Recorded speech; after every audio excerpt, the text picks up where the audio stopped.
दोस्तों, अब नया मुद्दा महाराष्ट्र के परभणी में आया है, जहां पर एक बेहद शर्मनाक घटना घटी है, जिसमें बाबा साहब के हाथ में संविधान की जो प्रतिलिपि थी उसको कुछ असामाजिक तत्वों ने बिगाड़ दिया, उसके पन्नों को फाड़ दिया और अपनी मंशा को दर्शाया कि वे संविधान में भरोसा नहीं रखते हैं। यदि आपको याद होगा कि तेलंगाना में भी महात्मा गांधी की जो प्रतिमा थी उसको खंडित किया गया था, उनके प्रतिमा को तोड़ने का दुस्साहस किया गया था। आखिर कौन है वे लोग जो देश के महापुरुषों को, जिन्होंने अपना जीवन इस देश को बनाने में लगा दिया, चलाने में लगा दिया, आज़ाद कराने में लगा दिया, उनको इस तरह से बेइज्जत, उनका अनादर कर रहे हैं। आखिर इस तरह के लोग कब तक बढ़ते रहेंगे, कब तक उन्हें ये हौसले मिलते रहेंगे कि वे देश के संविधान में विश्वास नहीं करेंगे, एकता, भाईचारे और सद्भावना में विश्वास नहीं करेंगे, सबकी समानता में विश्वास नहीं करेंगे। इस सब पर पूरा दलित समाज और देश आक्रोशित है और महाराष्ट्र के परभणी में जो हिंसा भड़की है उस पर बड़े बड़े नेताओं के भी बयान लगातार आ रहे हैं। महाराष्ट्र से, चाहे वे संजय राउत हों, प्रियंका चतुर्वेदी हों या उत्तर भारत से आने वाले चंद्रशेखर आज़ाद हों, सब ने घोर शब्दों में इसकी निंदा की है। और चंद्रशेखर आज़ाद ने किस तरह से इसको अपने समाज से जोड़कर, सम्मान से जोड़कर देखा है और सरकार को चेताया है कि वे पक्षपातपूर्ण कार्रवाई न करें। आप पूरा उनका इंटरव्यू देख सकते हैं हमारी इस वीडियो में। उम्मीद करते हैं आपको ये पसंद आएगी और हमारे चैनल को आप ज़रूर सब्सक्राइब करें। धन्यवाद।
महाराष्ट्र के परभणी में जिस तरह विश्व रत्न डॉक्टर बाबा साहब अम्बेडकर की प्रतिमा और भारत का जो संविधान है, जिसकी वजह से हम सब लोग आगे बढ़ पा रहे हैं, देश आगे बढ़ पा रहा है, देश जुड़ा हुआ है। वहाँ के नौजवानों की, अम्बेडकर वादियों की खाल खींचने का काम किया लाठियों में, जो वीडियो में दिख रहा है। कठोर जो है निर्णय लेके और पूरे देश में आंदोलन करेगी। लेकिन मैं स्पष्ट कर दूं, सरकार अगर ये चाहे, सोचती है कि उनकी आवाज उठाने वाला कोई नहीं है, तो ऐसा नहीं है और सड़कें सुनी रहेगी, बड़ा आंदोलन होगा। सरकार की जो है बहरी सरकार नींद से जाग जाएगी। देखिए, ये सरकार का करा धरा है।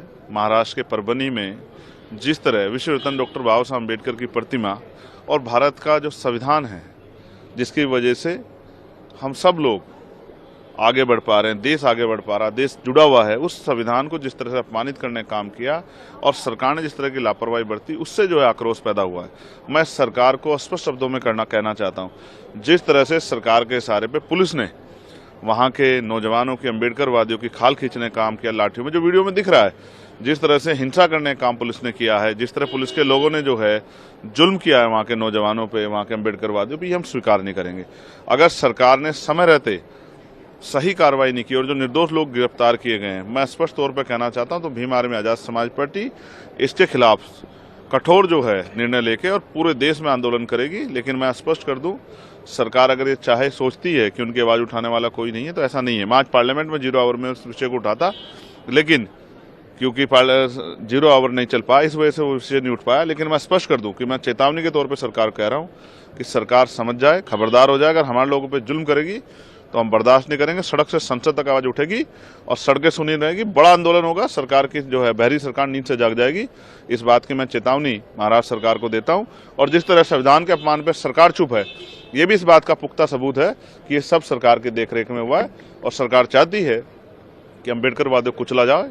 ये किसी भी कीमत पर स्वीकार नहीं किया जाएगा। देखिए, ये सरकार का करा धरा है। महाराष्ट्र के परभनी में जिस तरह विश्व रत्न डॉक्टर बाबा साहब अम्बेडकर की प्रतिमा और भारत का जो संविधान है, जिसकी वजह से हम सब लोग आगे बढ़ पा रहे हैं, देश आगे बढ़ पा रहा, देश जुड़ा हुआ है, उस संविधान को जिस तरह से अपमानित करने का काम किया और सरकार ने जिस तरह की लापरवाही बरती, उससे जो है आक्रोश पैदा हुआ है। मैं सरकार को स्पष्ट शब्दों में कहना चाहता हूँ, जिस तरह से सरकार के इशारे पे पुलिस ने वहाँ के नौजवानों की, अम्बेडकरवादियों की खाल खींचने का काम किया लाठियों में, जो वीडियो में दिख रहा है, जिस तरह से हिंसा करने का काम पुलिस ने किया है, जिस तरह पुलिस के लोगों ने जो है जुल्म किया है वहाँ के नौजवानों पे, वहाँ के अम्बेडकरवादियों पे, ये हम स्वीकार नहीं करेंगे।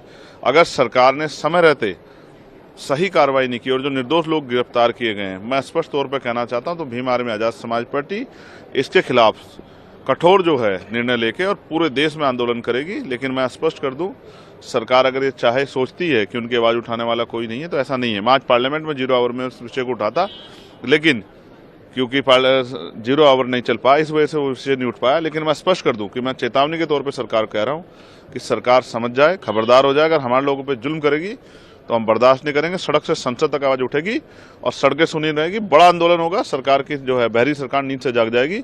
इस बात की मैं चेतावनी महाराष्ट्र सरकार को देता हूं। और जिस तरह संविधान के अपमान पर सरकार चुप है, ये भी इस बात का पुख्ता सबूत है कि ये सब सरकार की देखरेख में हुआ है और सरकार चाहती है कि अम्बेडकरवादियों को कुचला जाए। ये किसी भी कीमत पर स्वीकार नहीं किया जाएगा।